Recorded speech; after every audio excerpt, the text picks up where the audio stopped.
Alright, in this lesson we are done with the face, or maybe you just found this lesson to learn how to do a hand.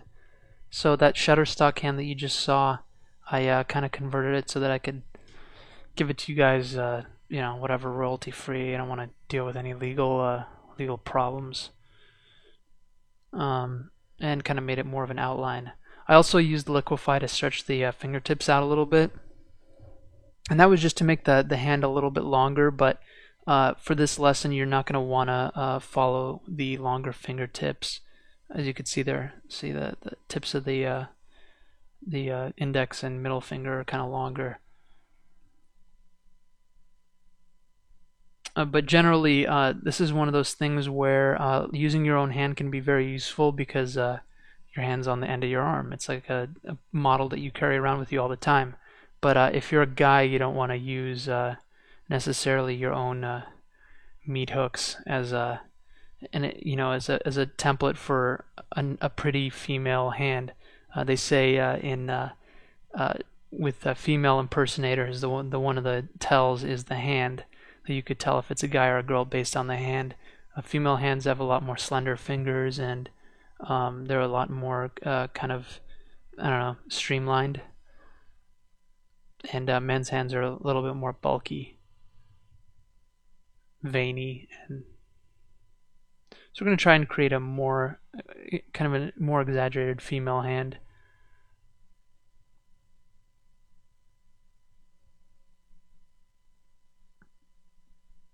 So put a cut in there.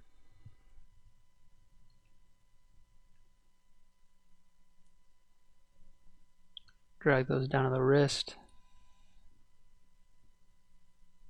And we're going to end up changing the topology of that a little bit to reflect the fleshy folds of the palm of the hand.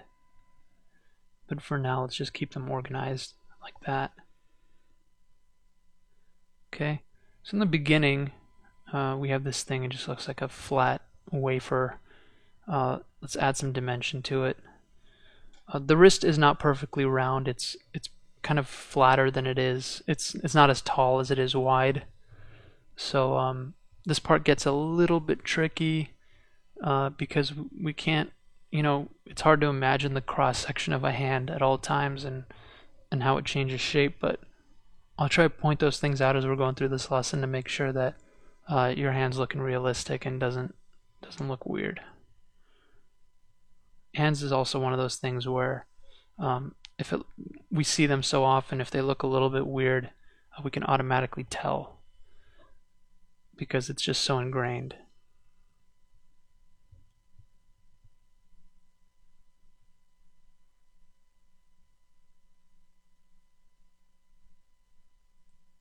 There we go. So for now, we're just gonna create a thumb and one finger, and then we're gonna use that one finger to duplicate and create all the other fingers.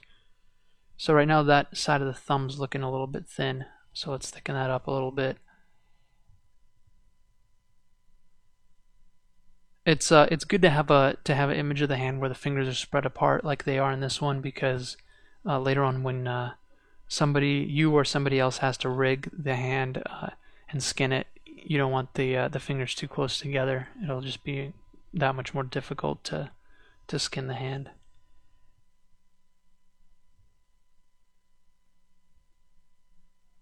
Okay, so we're just going to drag out one finger.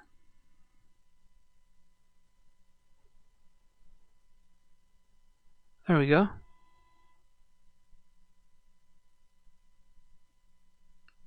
All right. Almost there.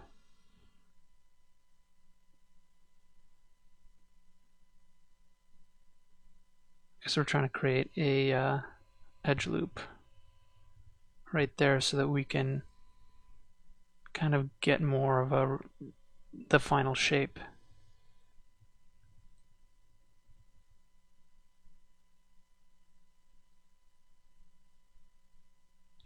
Create some edge loops for the joints.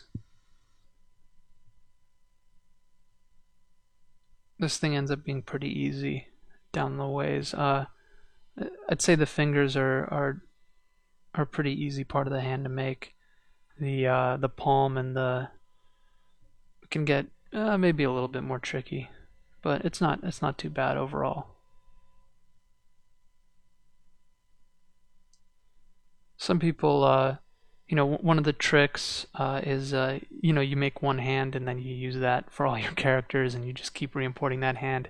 I never really like to do that because uh, I kind of worry that my modeling skill will go by the wayside, and I always want to discover new ways of create new and better ways of creating simple things like the hand. So I would always just make a new hand every time I have to make one. But you can make this one, keep it in your library, and use it for all your characters. Change it around a little bit for your male characters, make it a little bit thicker.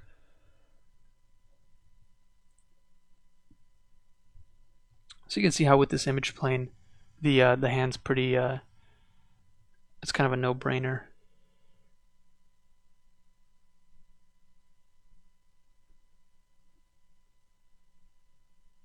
Okay. Cool. I'm going to extrude the wrist out as well.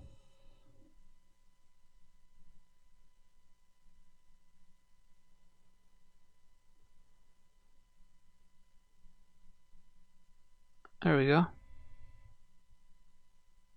That looks weird. I gotta fix that. So right now that image plane's like totally in the way. So you might want to move it down way more. I don't even know why I need it in the perspective view. You might want to just turn it off so it's only visible in the top view.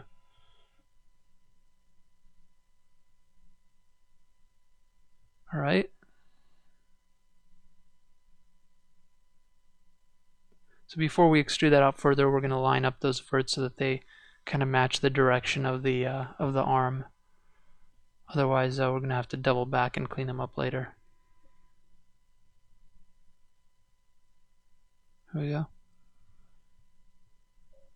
Okay. So in the next lesson, we're going to continue working on the hand, the palm, and all those different structures.